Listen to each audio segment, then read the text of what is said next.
Then my eyes become swollen. The next day, 7 a.m. call time. Right. I look worse. Yeah. They'll be like, what happened? You know, I'm like, I don't know, I said 没有睡好 or something. But Yeah. but it's like a very vicious cycle. But looking back, I think it's just a way to numb myself, to get a certain feel-good effect, you know. But it's just something to distract myself from the pain, I guess. Hey, this is Jean Danker, and welcome to the Are You OK podcast. Every week we've got celebrity guests. I'm so happy to welcome this acclaimed actress. She also is one of the sweetest people I know in the industry. Plus, she's got a laugh that you can hear a mile away. Welcome, Felicia Chin. Hi, Jean. Yeah, I shan't shock your sound person that early during the show. Yeah, but hi. Thank you for being here today. I'm happy, a little nervous on what to share, but yeah, I think it's very much needed. I would love to listen to this podcast. This is a relatively safe space, so Yes. feel free to, express yourself whichever way you like. Okay. When I had texted you a little while ago to come on this podcast, you did mention at the very moment actually that you were feeling a little bit overwhelmed with things happening. I remember that day, because you asked me to be on this show. I'm like, ha ha ha, wow, so apt, because I was just feeling like a little overwhelmed, because for me, when I feel things are a little out of control, I get a bit, I don't know where to start. I don't know how to start. Can I just run away? Sometimes when you have like 50 messages, for example, ding, ding, ding, ding, ding, ding, ding, and there are decisions to be made, there are people waiting for a response and all that. Sometimes I feel I get a bit overwhelmed. Yeah, naturally, yeah. But I think at the same time, I'm also intentionally taking time out to just slow down. Yeah. Yeah. I've been going for more hikes. I saw on your Yeah. Instagram and it looks so scenic and beautiful and calming. Yeah, it is. But the photo taking part is quite funny. Oh, is it? Is it like stressful or like to get the nice? It's like, yeah. Then my friend will be like, okay, can you stand there, okay, this angle. Then some, they'll be like, how come my leg's so short? Then I'm like, okay. So it looks scenic, yeah. It's 80-90% is the feel is like that. But the photo taking part, nobody shows funny. that, right? Yeah, nobody shows that. Yeah, I think it's important to know what what I like to do. There's a period of my life where I was just so busy working and I don't know how to relax. It's only this 1-2 years that I realized that I don't know how to relax. And when I relax, after 2-3 days, I don't feel relaxed at all. Oh my gosh, same. I feel exactly the same way. Really? I'm not the only one? You're not the only one. I don't know how to relax. I actually don't know how to do it. I think I'm learning. I'm becoming more self-aware. And do you know that I don't used to go to reservoirs? Yeah. And I was wondering why, it's only this 1 or 2 years that I was going there with some of my friends. And I remember why. It's because all these places remind me of work. Oh, because you go there to film. And the scenes that we film at reservoirs or the forested areas at reservoirs are either you are being chased by people who are chasing you down, rapists, breakup scenes, all the very sad scenes, So naturally, right, on my off day, right, I'll choose not to go to such places. Yes. Because it just reminds me of like heart pain and like either like 11 p.m. you're crawling on the ground in the forested areas. So recently I realized I became a bit more self-aware. Okay. And then I've been creating better memories there lah. Yeah. Good. It's 11 p.m. you must run and then you trip and you fall on the grass. And, Oh my gosh. The life of an actress is tough. I mean, it's really not easy to like disassociate yourself with your role and your character and all that. How does your job affect your mental health? Because obviously some roles are more draining than others. Not everything is like lighthearted and everything. Yes. So how do you manage that emotional mental part with the reality that's happening? To be honest, I think I made a couple of changes in the recent years. Last time I used to be work, Even after I finish filming, I'll go home, I'll look at the scripts, and then I'll be indulging and I'll be like, okay, look at the scenes, how to decipher them, break them up, and doing a lot of homework. Yeah. But I realized that you still need to do homework, but there's a time to let go. you can prepare, but you also must learn to trust the process and trust the people that you're working with as well. Yeah. So you just get prepared to a certain extent and choose to let go. So that's what I've been doing, especially recently. I might finish work at about 8 plus p.m. I reach home. I'll prepare for like maybe 1-2 hours, and then I'll just put it aside. And I just trust that it's good enough.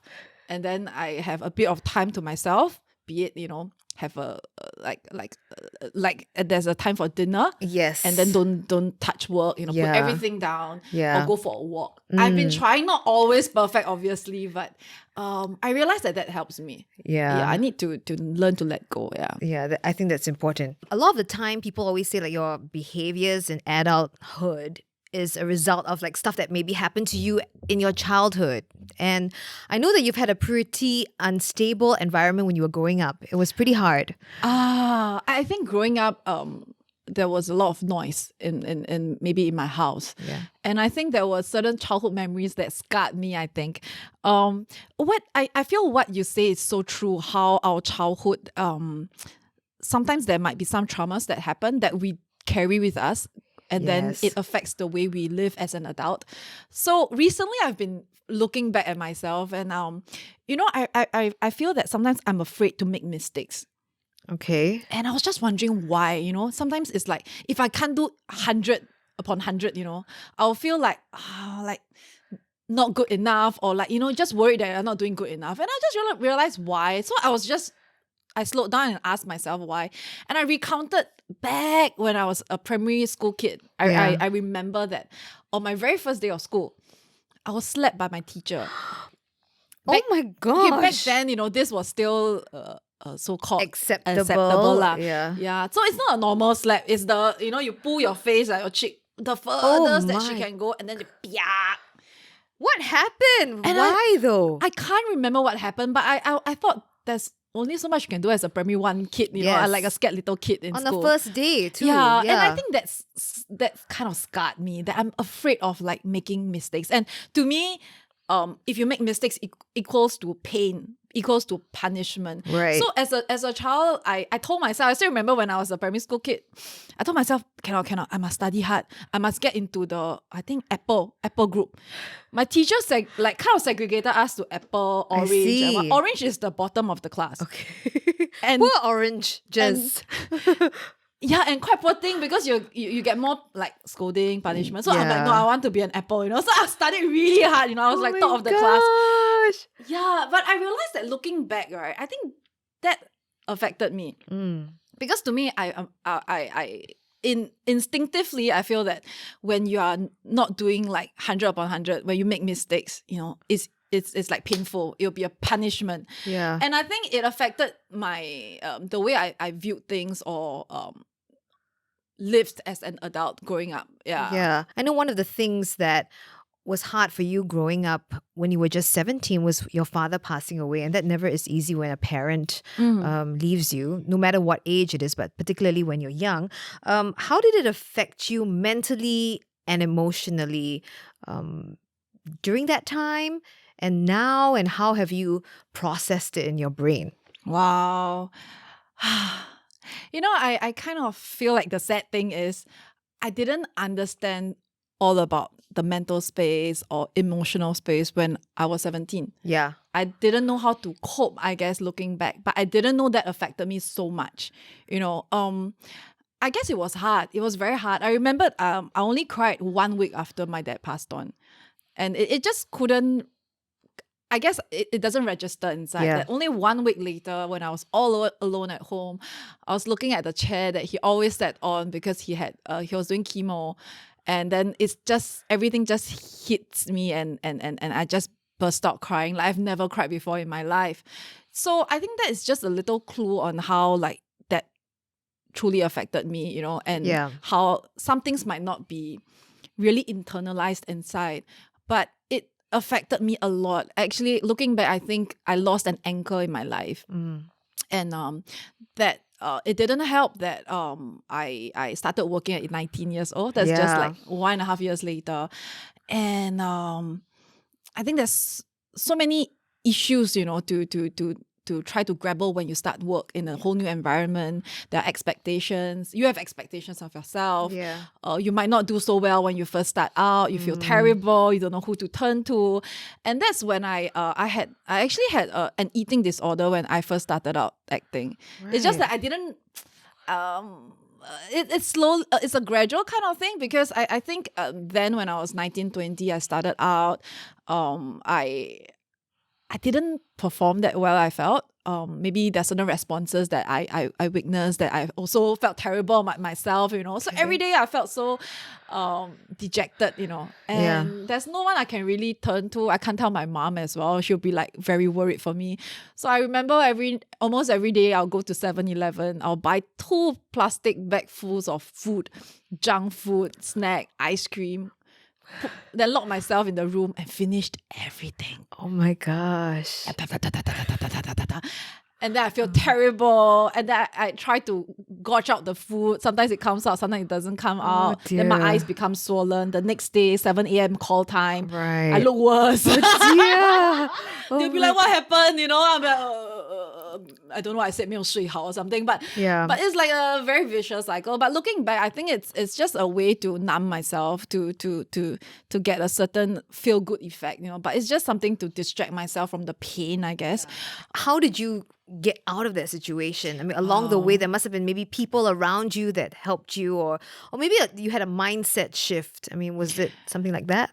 Wow, I think that it was I think things got a little better. I'm not sure about my acting, but there were more people who believed in me. Yeah. And things started picking up.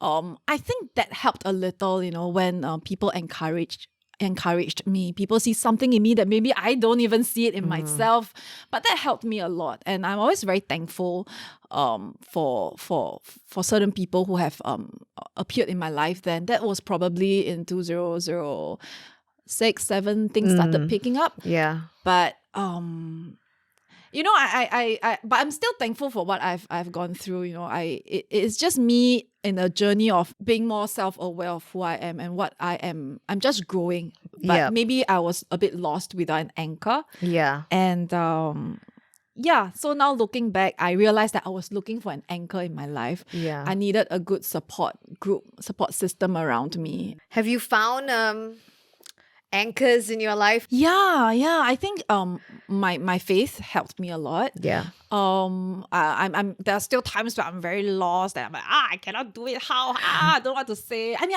do you know I'm terrified of speaking in public. What? Really?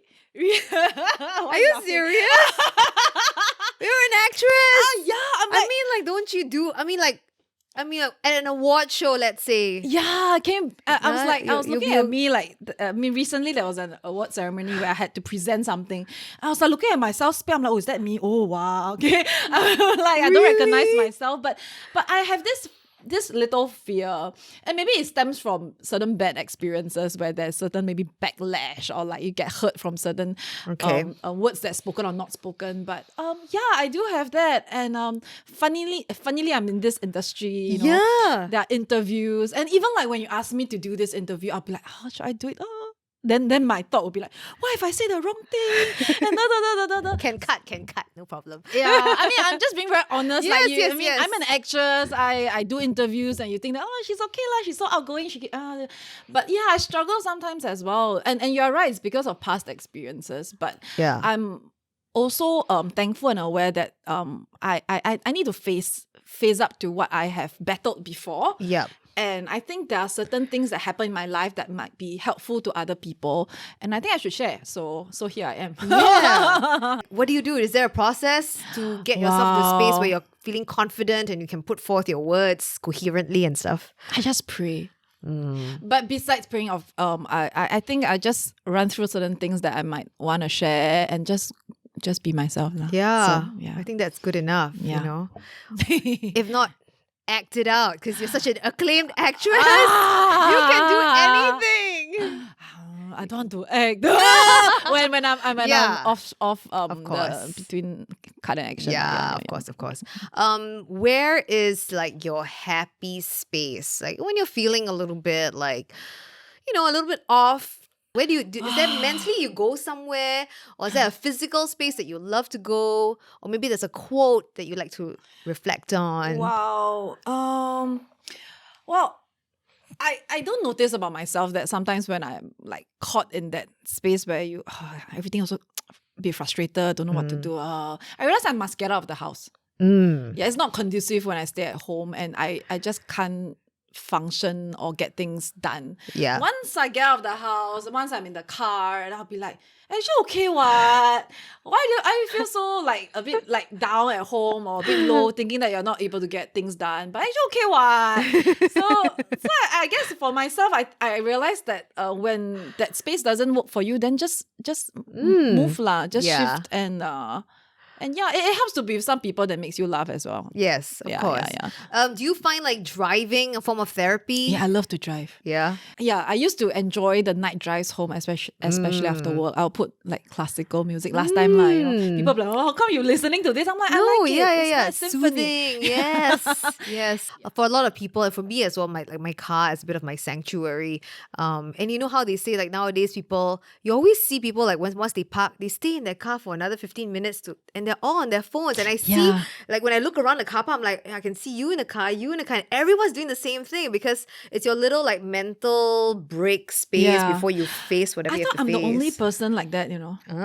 There's so many of us. Welcome to the club. When I reach home, I do that as well. Yeah, me too. Really? It's so weird because I have a space upstairs, right, that I can be on my phone, but no, I want to be in this space with just my music. Yeah. Nobody can really bug me, and so I'm just gonna do whatever I have to do to like I do that as well. Yeah. But for me, I realize I need to like set a certain timer. Or I not need to be put, there too long. Maybe like 1 hour or something. And then my boyfriend is so funny. He will because when I reach home, he will call to make sure that I reach home, right? Yeah. Then sometimes his messages come in, you're still in the car, right? He knows. It's like That's just not my teeth on the metal. Oh, that's so embarrassing. That's so cute. Yeah. That's a first. We haven't had that before. That's a first. Yeah, then you'll So be like, okay, cute. tell me when you want to go up. Oh, so cute. Then I'll be like, okay, I go up now. That's very sweet. Really, really sweet. Do you feel like you love yourself a lot now as opposed to like maybe 10 years ago? Like, is your process of loving yourself better? Yeah. Yeah. I think I grow. I can't say 100%. I would love to say that, but I think I'm going to embrace myself the way I was created or I'm created. Yeah. Okay, for example, sometimes I like to give people things and all that. But I guess along the way, maybe some people will be like, how come you're so nice to me? Or, you know, sometimes the response will be like, that. Then when I was quite young in my 20s, I'll be like, oh, maybe I shouldn't do that. You know, maybe it might rub people the wrong way. So I started to like myself less in that area. Right. You know, because I feel like, maybe people might feel like you have other motives. And it scared me to be nice to people. Oh, no. Yeah, I mean, it sounds a bit, but yeah, there were certain experiences. So it's only recently that I realized that, hey, you know, actually just part of who you are. I have to just embrace and just be myself. Yeah. Now, I have an example of how amazing Felicia is.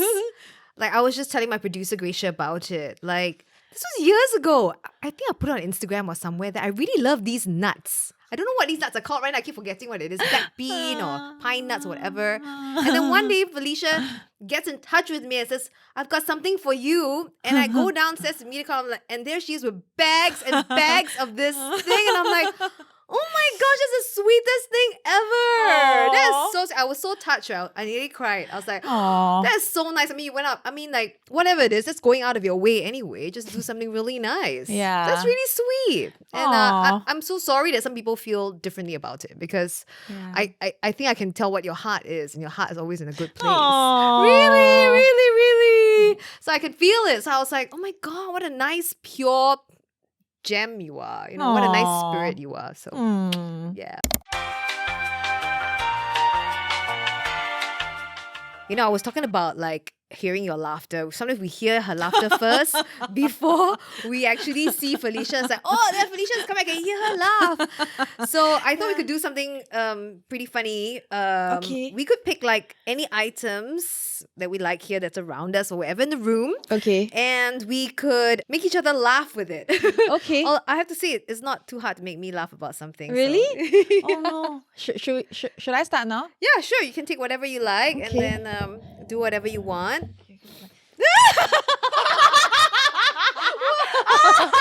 good! So good! Wow! Oh man, my weakness is showing. Oh my goodness. Oh, I love cats. And unfortunately, I'm very allergic to them. So me and Gracia, my producer, we always we have a cat song Okay. that we learn and we sing to each other sometimes, okay? Maybe like that's funny. Okay. It's actually literally a cat song.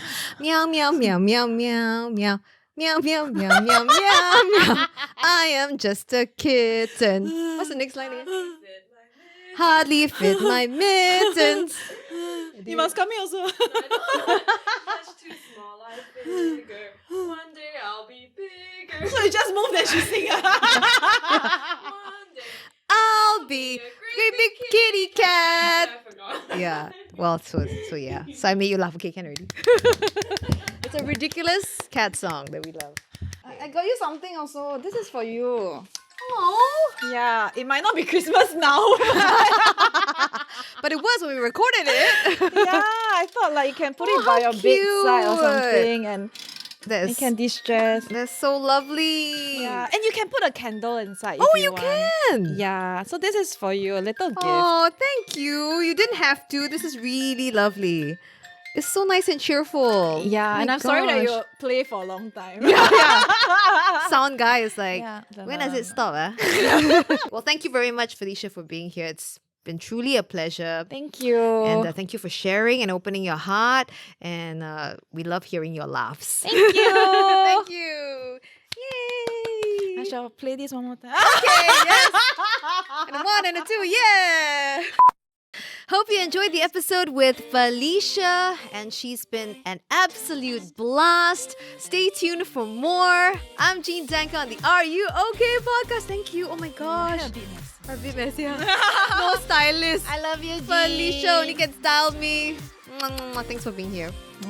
Like being open and being willing to just be somewhere, like be present with someone else, be at a thing, say yes to a project or whatever, Right. even dinner or anything.